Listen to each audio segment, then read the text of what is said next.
Hi friends, welcome to my channel Creative.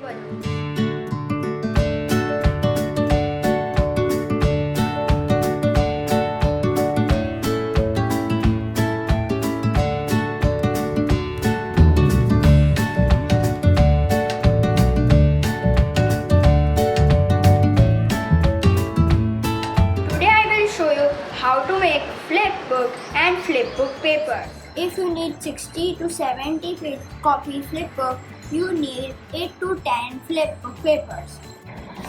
I am doing without scissor. You can use scissor also.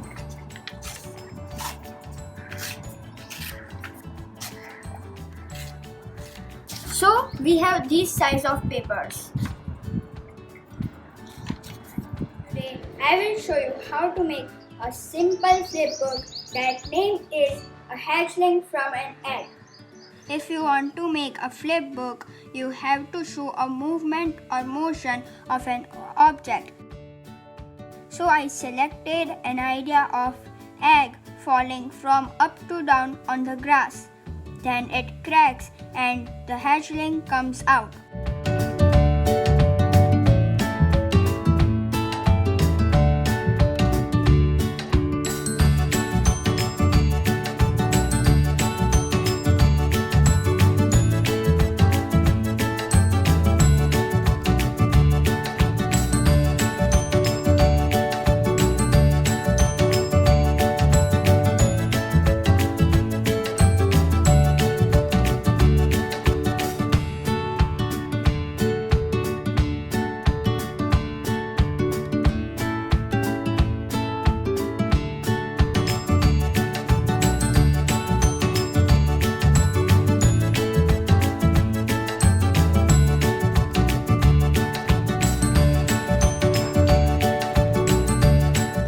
Please like, share and subscribe this video, and thanks for watching.